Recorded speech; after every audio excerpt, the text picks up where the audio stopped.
that's why I have to invite Professor Kenneth Nweke, who is a professor of political science, Ignatius, Ajuru University of Education. Welcome, Prof. It's good to have you on the show. Good evening, and Happy New Year to you. I hope you had a wonderful Yuletide season. Canada, I didn't enjoy it because I don't have a route. I don't have a route to travel to my small village from Obigo or Igweche and through maybe Igweche road. No route. Sorry about that. Why will I travel? So what's the happiness? You know? Sorry about that. Why will I enjoy it? I'm really sorry about that. And that's why we need to talk for good governance in Rivers State, because there are so many things to be done in terms of infrastructure, in terms of health, in terms of education, in terms of the basic necessities of life. And that's why you've been invited into the studio to help us with your thoughts and opinions on that one. So welcome once again. Thank you, Father. Okay, so let's look at why we are here. Yesterday, the Rivers State government. Okay, let's just read this report.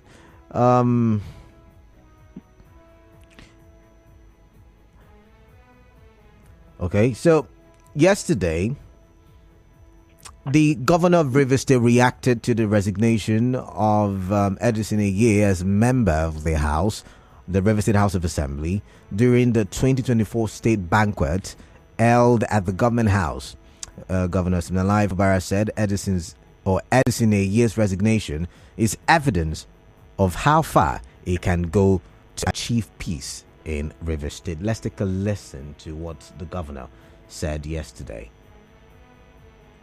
I'm appealing to everyone. Let us embrace peace. We need this peace because our intention for our state is not because of our own personal interests.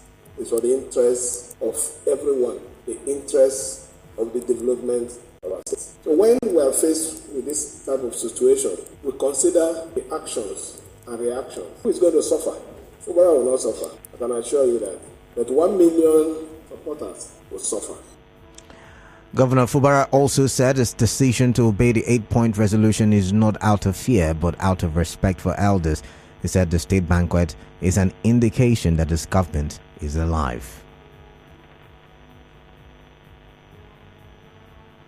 So our New Year message to our dear states, and more especially, this is our first inaugural banquet to show that the government is alive. I want to leave you with only this message: we will not disappoint you. We also will not be involved in any dirty fighting. We know that we are going to be the losers. Therefore, whatever it will take, as seen in our decisions. Yesterday, a lot of you were worried. Why would the speaker? It should tell you what we can do for peace. Prof, as a political scientist, what the governor has done, as he has described it, in the best interest of Rivers people, is that the right move? Agreeing to that resolution or implementing that resolution, despite the fact that many Rivers people think he may be surrendering his political abilities to some people in Abuja. Do you think that's the right move? And do you think he has done the noble thing? It's actually difficult to determine whether his actions or inactions and inactions are noble in this regard. Of course, in listening to the young man that is our governor, like I've always said, and I entitled to our opinion. You may not have liked him as a person. You may not have liked the process that brought him into power. But we were told that he was the best for Rivers State, and process enthroned him.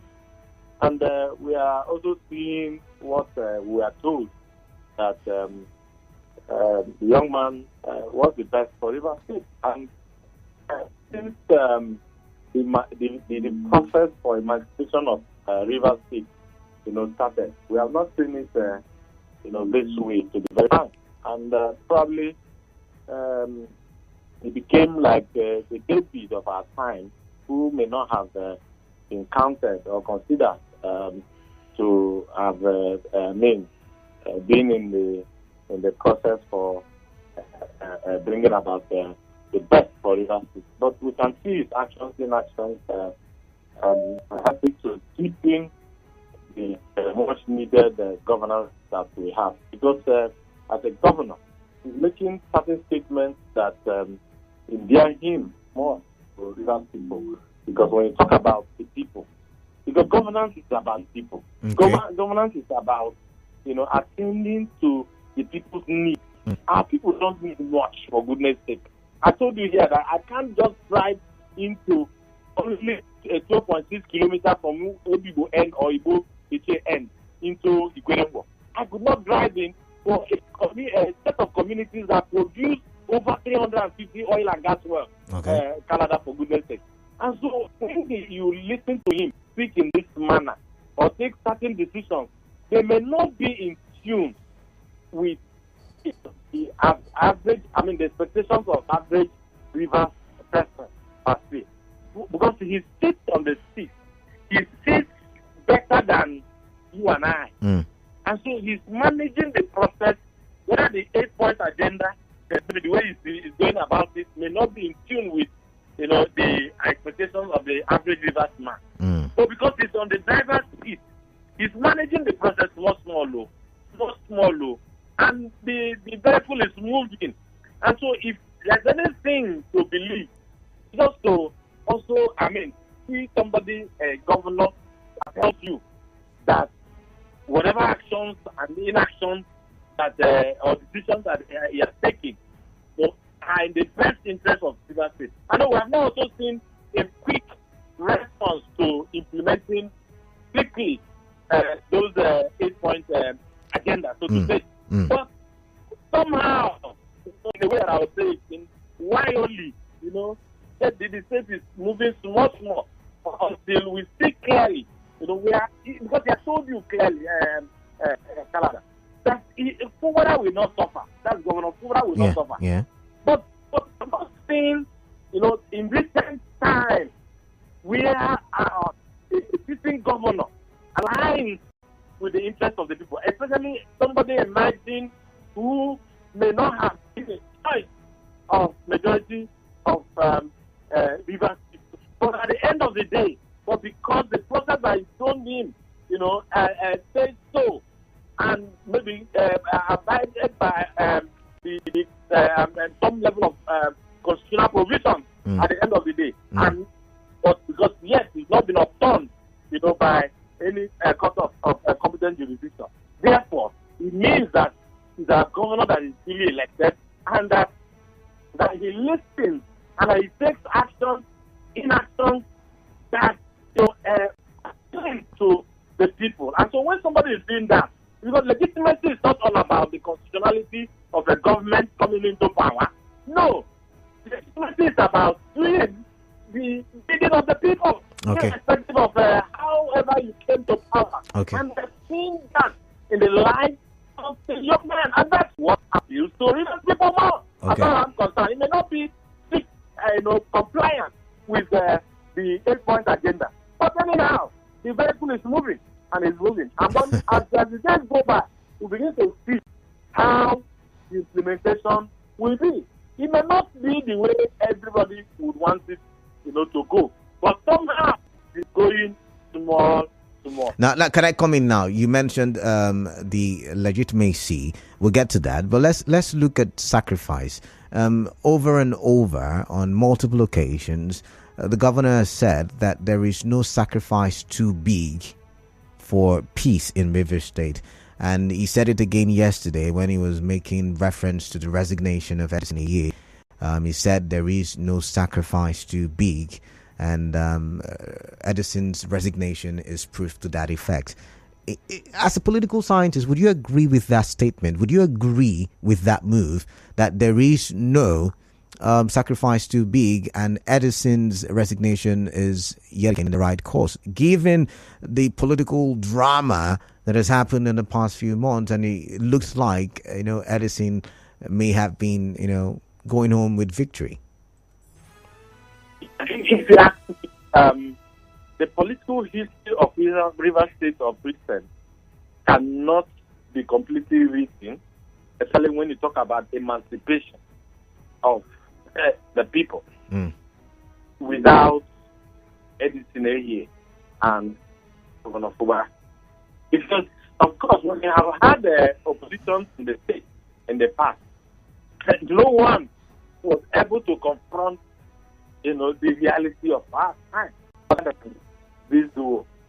And if he has said that the resignation of the Edison-led, the speaker as a speaker, as purportedly, So if he has said that Edison Eye, who was purportedly elected and manned, the factional house or whatever, whether factional or at the end of the day, the court will determine, which one is real, ordinary. But the man, the governor, has said that there is no price that is too much to pay for peace. If you look at the man that is the governor of the state, you can see from his face, he's written. I'm not one of his, loyalists, so to say, but he's my governor, for goodness sake. And so, because he is, his body language, so to say, in quotes, suggests, a man that is determined to help emancipate the average Rivers man, because it talks about, the resources development of Rivers State. And anybody who talks that, I get in beard so much with him, no matter whatever political calculations I belong. And so, looking at him, he has said that it is part of the sacrifice for peace. And I told you severally here that the man is on the driver's seat. Maybe us, as Rivers people that we are, we may not understand the import of what led him to either sign or not to sign or agree to the agenda. And then we have now also seen, a rush to the implementation of the so-called agenda. And so, small, like I said, in the spirit of there. Maybe he's going much more. And so he understands better because he's wearing these shoes and he understands where and when and where, to act. And so probably, even if the rejection of Edison as a member of the River Assembly in the first instance, and then and the speaker, so to say, a sacrifice that will bring about the much needed peace abroad. Should he govern the state in a state of turmoil, in a state of, disaffection, in a state of crisis? No. So as much as we would want development in River State, there must be peace in the state. So if his approach is, one of his approaches may be sacrificing one of his loyalists, like everything, who has resigned and left a vacuum in Abuja East or so, somewhere there, and then left a vacuum, in the fight for the emancipation of the Rivers people. So be it, because when we elected him, sometime last year, what we did was to say all our freedom, all our dangerous rights, according to us, we hereby surrender all of these to you. And so however you think or seem fit that will be in the best interest of our people, so do. So it means we are consenting, or we have consented to every decision that our governor, is taking and will be taking. And we will assume that, those decisions should be in the interest of the average Rivers man, because we live in a state that has the enormity of resources that should go around. Yes, issues are restricted within certain persons, as if the other escorted others to come to this one. No. When people talk about the state, all of us are stakeholders, for goodness sake. We have a stake in this in Rivers project. We have a stake, in what is going on in the state. As a people have surrendered their dangerous freedom rights to those who are governing them today. So it means that we have aligned completely with, the fact that our dangerous freedoms, our dangerous rights have been surrendered to those who are leaders. And whatever decisions that they take, we should abide by them because they are on the driver's seat. They see better than the followers would see. And so when he says that the resignation of Edison will be one of the major sacrifices, then so be it. Okay. And so as a law by the citizen of the state who understands the import of someone sitting on that seat and sees better, that appreciates his position, then even if the other people are kicking, they should as well kick, because that is what democracy is all about. Okay. Because you cannot allow him this decision on his own without protecting decisions to certain judicial processes.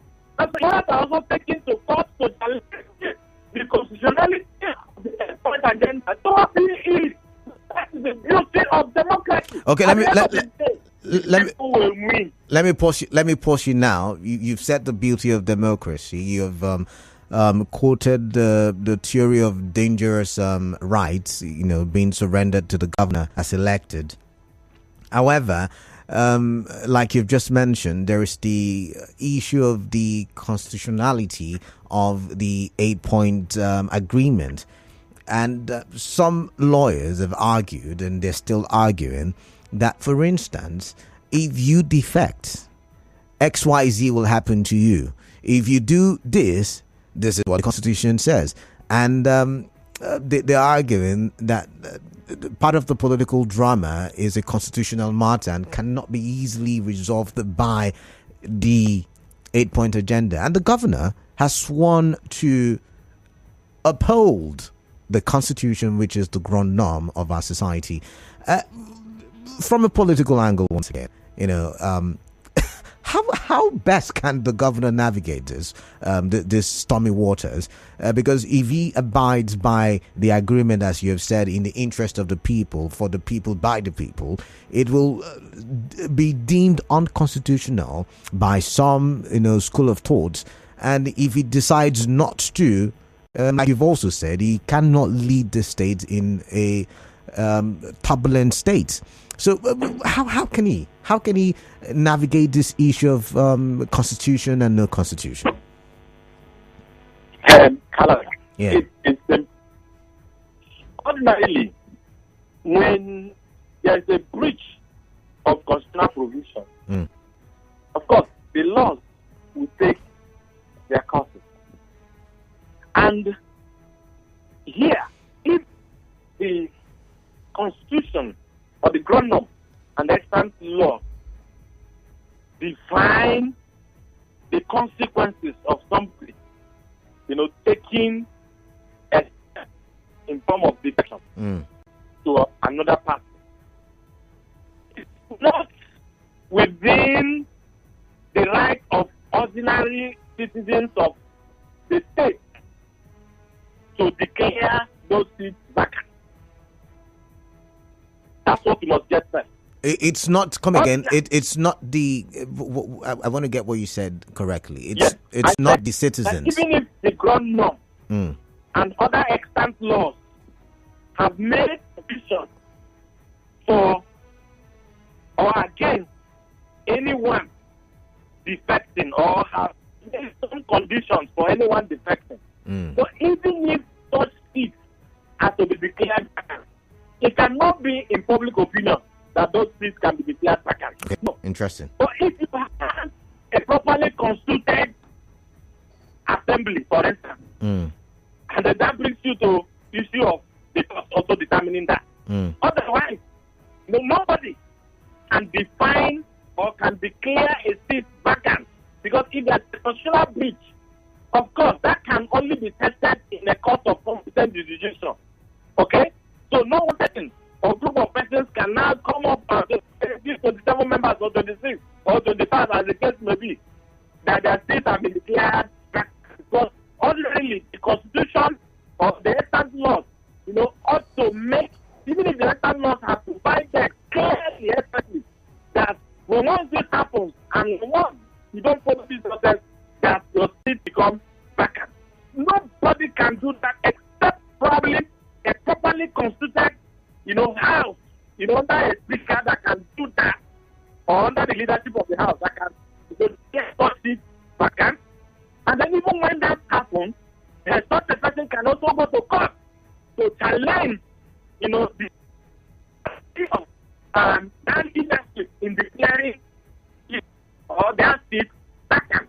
Okay. And so it can only be tested when you exhaust all legal, options up to Supreme Court. All right. That you can now have a pronouncement to say whether such seats are vacant or not. But in the case of where we are today, it becomes very difficult for anybody to get up in a group of persons to say, because you detected your seats are vacant.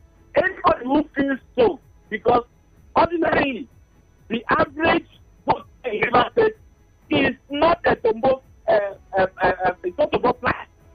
He is concerned because the actions and inactions of those representing them affect them. Okay. And so they have a legal right to go to challenge, those who are detected to determine whether their actions meet the conditions set the exam norm and the extant laws. And then it is only a court of competent jurisdiction in this case can determine whether this one seat can be declared vacant or not. Okay. And so if that cannot happen as it is right now, because if that legal tussle, the way we hear had begun, it may even take almost to the end of their tenure before this can be exhausted up to the Supreme Court. But whatever it is, it will also add to the democratic values that we yearn to have as a country. But if things are not tested very well, like the other people also who are challenging, this one, if things are not tested, then we are near as democracy is concerned.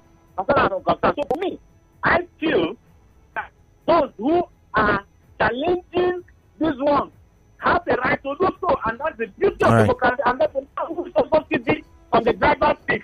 He sees better, and then he's managing the crisis in such a manner that for us to ensure development, there must be peace. And so you also have to allow him to fight. So anywhere he gets also, and then at the point where a court of competent jurisdiction up to Supreme Court decides otherwise.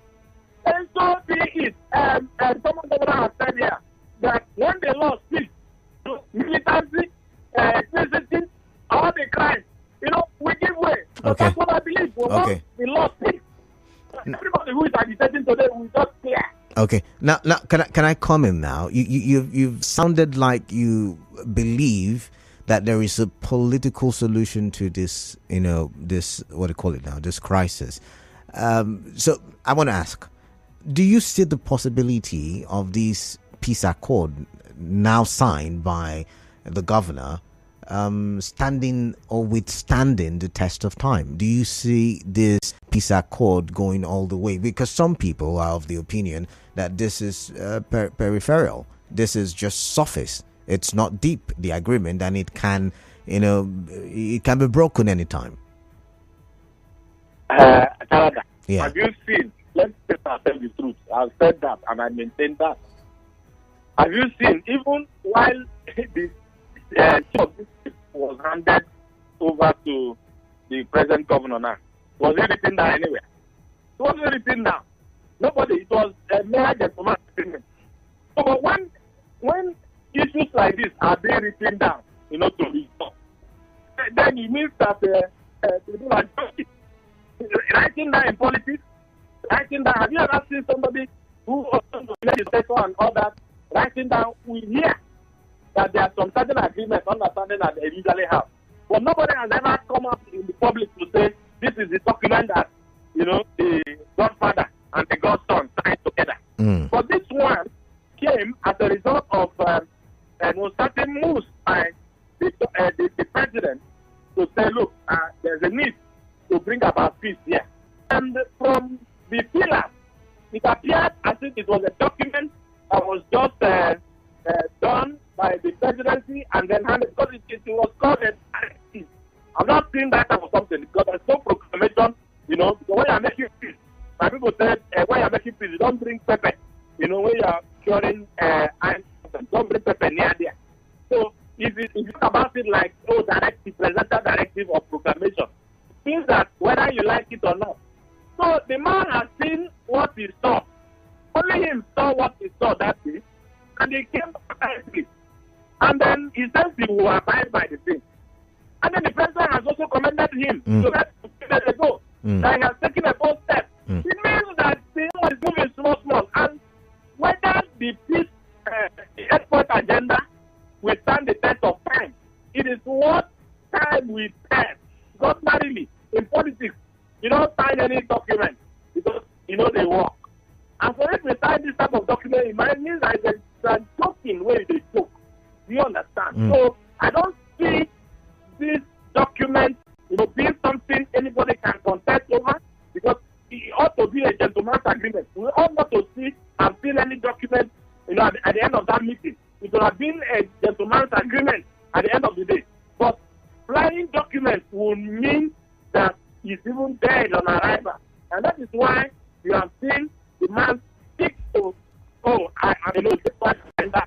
then the other also speak. But at the end of the day, Canada, take it for free. That agreement will not stand. It will never stand. Why do you think? Ordinarily, what should stand is what is in the heart of individuals, and not what was written and forced down on the street. Even the governor is saying he will implement. Now, when you give him one, he give you one.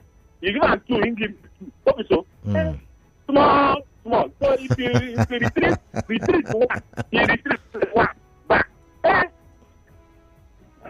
Okay. All right. So you're saying you don't see this lasting, but there is a possibility it can.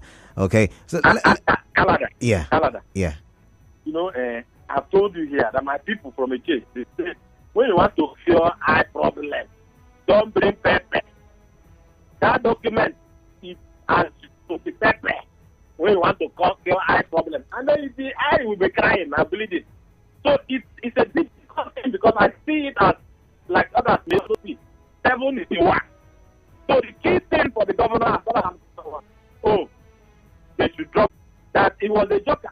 Because at the end of the day, after dramatizing it that day, we never saw where that thing was transmitted, and then to the chief judge to constitute the panel committee and our panel to review. And so it was a joker. But for him, probably, the joke of the century was impeachment. And so if they have dropped that, for him, the other 7 against him, no problem. So he's watching and then he's implementing. Not more. So I don't see, for me, I see, I don't see that as a sustainable way to be much talked about peace that the governor said about. But I think that he's following what the Bible says. It says, follow peace with all men. So when they give you one leg, you give the second leg. Okay.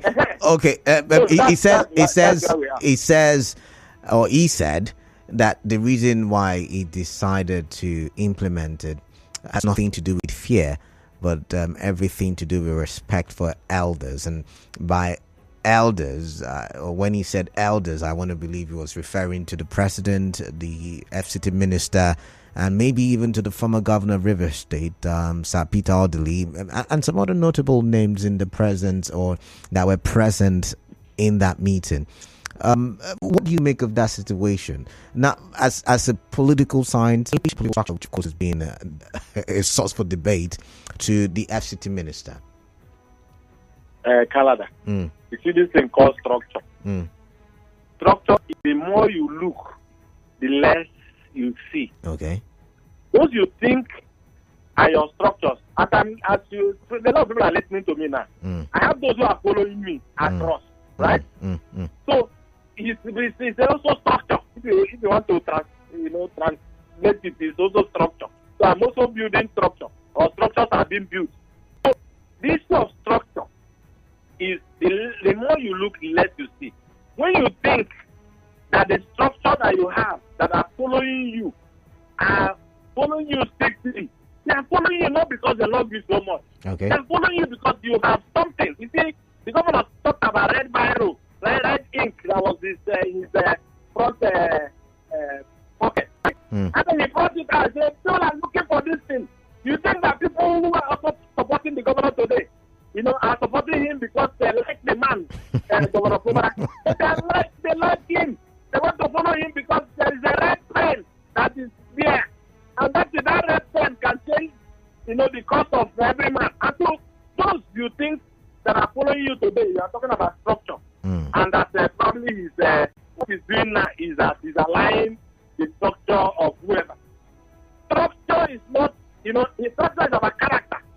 And the character of our people are not things that you can rely on.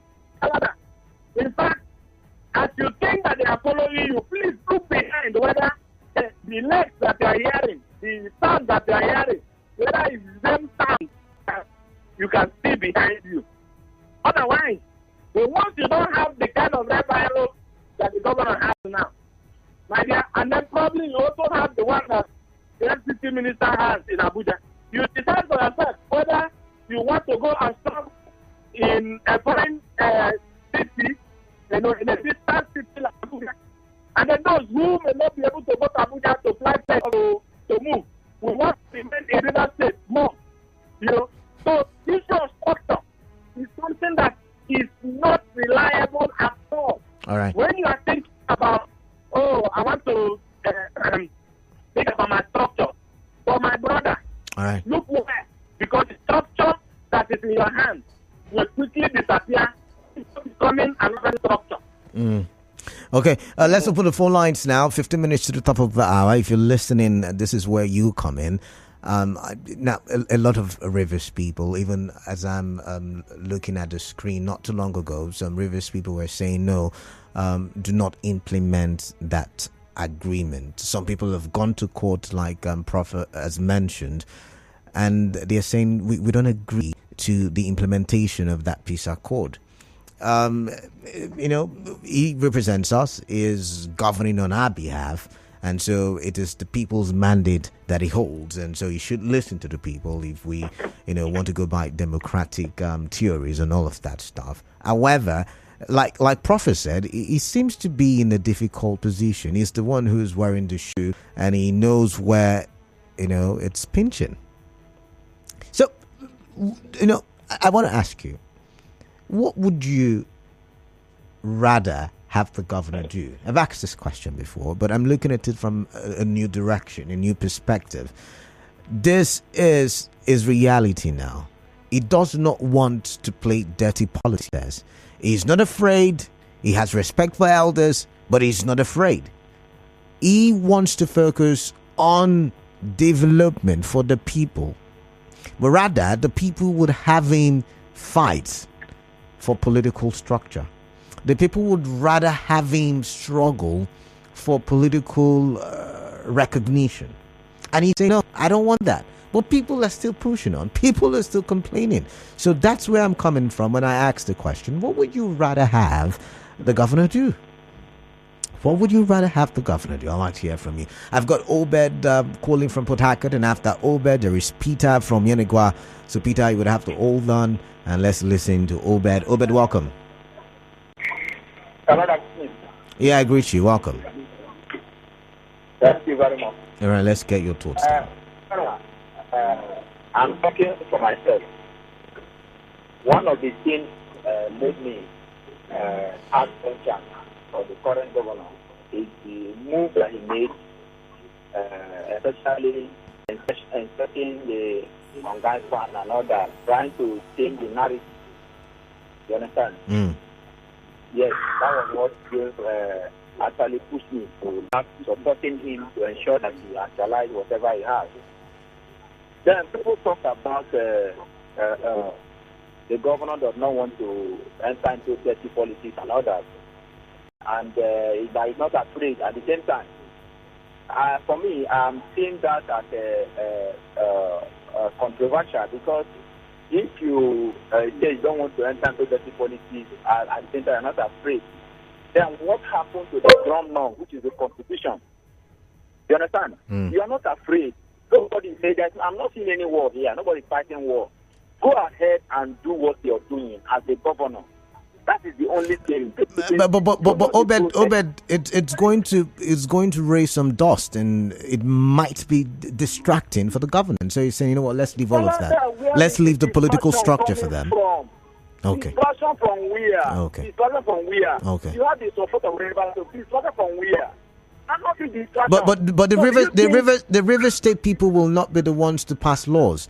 The River State people will not be the ones to that the condition people to allow him to be able to exercise his power freely. I want to ask. Okay. You understand? So the only way the governor can be able to exercise his power is to free himself, and that is what river people are many of. All right, Obed, okay. Free yourself. Okay. Nobody's fighting war with you. Okay, Obed, thank you very much. I've got to go. Peter from Yenegua, welcome. Wari Boko, please hold on. Peter, welcome. Good afternoon, Canada. Yeah, good afternoon to you. Welcome. What is on your mind? Tell me. Good afternoon, guys in the studio. Okay. I want to appreciate the honor for the peace moves. And, especially his comment about the resignation of Honorable Edison here. But I want to say that I expect him to have done more, because the problem that is on ground right now, in my own opinion, I think he is the cause of all these problems. How is it the cause? You know, today we have not been told what actually the issue is. And I believe that before he was brought in as the governor of the state, there was behind the door agreement. And I am very sure that he reneged on those agreements. And that was why the issue of impeachment came up. Now, he has decided to sign the peace accord or agreement. But looking at what he has done so far, you will agree with me that he has not been serious about this peace agreement. Why do I say so? Tell me quickly, please. Quickly, so I can go to the callers. The right thing he would have done is to resubmit the budget, and then other things that are there in that agreement, like the calling back of the. So you are saying he should have. You're saying he should implement everything. You're saying he should implement everything. That's what you're saying. Yeah. All right. You have done more. All right. That is my argument. All right, Peter. Thank you very much. He is the one that caused this problem. Okay. All right. You are ready for peace, but right from the beginning, why didn't you follow the terms of agreement, the behind the scene agreement that you entered into? All right, noted, Peter. Peter, we don't have enough time, so that's where the problem is. All right, I have to stop you there. I've got Wari Boko from Alakaya. Wari Boko, welcome. Quickly, please. Straight to the point. Yeah, welcome. Same to you. I love the governor. Okay. So, if you want to implement everything, you should be able to implement all.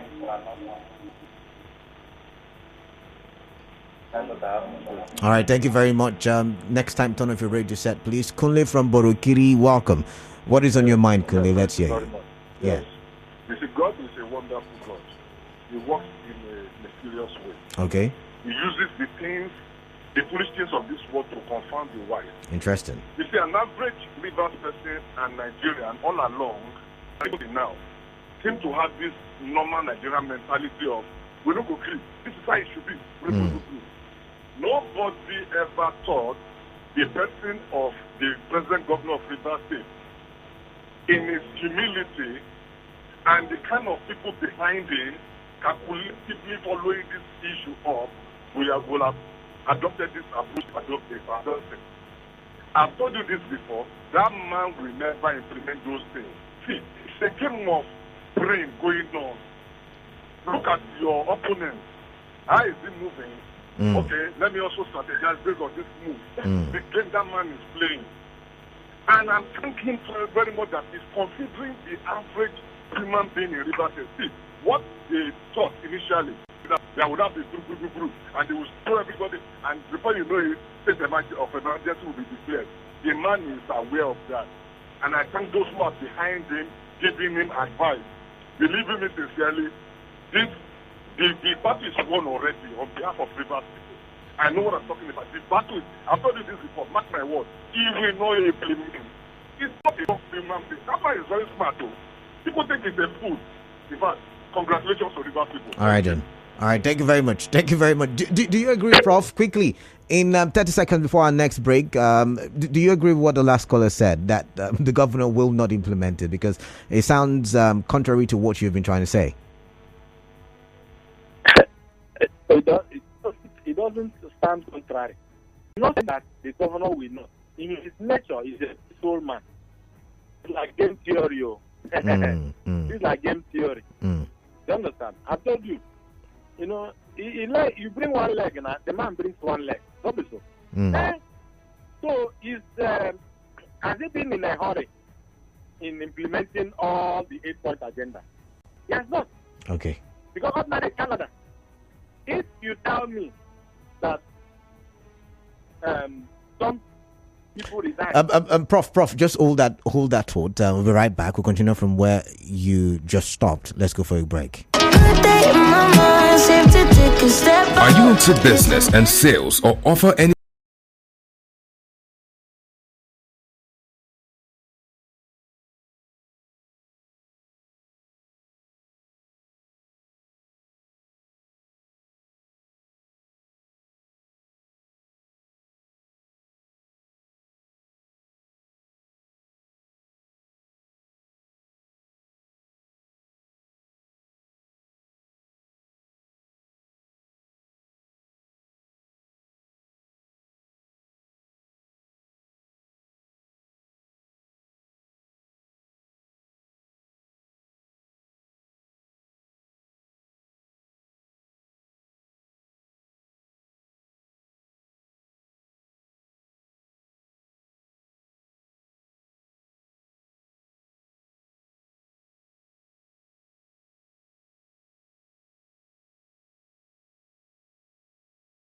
I'm at the top of the hour. I would have to bring you the news update. So I would wrap up my conversations with Professor Kenneth Nweke, who is a professor of political science, Ignatius, Ajuru University of Education. Not a lawyer. Someone wrote on Facebook that he's a lawyer. No, he's not a lawyer. Emmanuel Silvanus Oponavuobo says, what this lawyer is telling us is slightly different from what Professor Richard Wokocha told us. Professor Wokocha told us that when lawmakers defect, their seats are vacant by default. The remaining lawmakers can sit and declare the seats vacant through a speaker they elect. Those defected lawmakers are the ones who have to go to court to challenge their removal. I think it's similar to what Prof is saying as well, because he's saying that, it cannot just automatically work. Someone would have to make it work, and in this case, it looks like the lawmakers are deciding to shake hands and ignore what happened earlier. Thank God Ability Atuigu says the choice is on Governor Fubara to take, but he should know that the voice of elders is the voice of God. John Edet says he should just be careful that accord is one-sided. Nothing stops him from building his own political structure. So back to you, Professor Kenneth. You were talking about the implementation of the 8-point agenda. Let's get your thoughts now as we wrap up. Yeah, I'm saying that let's give the governor the benefit of doubt when he says he will want to implement the point agenda. Let him, he has his own style of implementing it. So let's watch him. He's on the driver's seat for goodness sake. So let's not talk again. The other part of the people have also got to court to challenge the beauty of democracy now. So at the end of the day, let everyone that ought to go to challenge these things to test this in court, to understand, to deepen our democratic values. That's the beauty of democracy. That's what I'm saying. But at the end of the day, when the law finally, when they all have to speak one day on these issues, every other thing, every other agitation will just surrender. That's what I'm saying. All right, then. All right. And so let everything that needs to be activated, those who need to challenge this, because if you don't challenge these things in court, and there's a final Supreme Court pronouncement on these things will not end, and nobody can just wake up and say, okay, these seats are declared vacant, and so be it. No, it's not going to happen. Something has to be activated. And it's either a somebody seated out leadership can declare such a seat or seat vacant, or a court of competent jurisdiction exercise up to Supreme Court. Can you know? Okay. So what I'm saying in effect is that at the end of the day, let everything that needs to be activated, all the democratic structures and the principles are activated in and judicial as well. So at the end of the day, whether the government is going right or left, when the law speaks, every other thing will give way. All right. Prof, there's so much we still have to talk about, but time is not our friend. So I would have to say goodbye at this point. But thank you very much for coming on the show today. Hello, Prof, are you there? Thank you. All right. Thank you very much. Happy New Year to you once again, and do have yourself a wonderful day. Thank you, Rivers people. All right, then. All right, then. Peace indeed. Do stay tuned. The news update next, and then after that, we'll talk about something that happened last year, August, and it looks like nobody's telling us anything about it. Just stay tuned, and I'll tell you about it when I come back.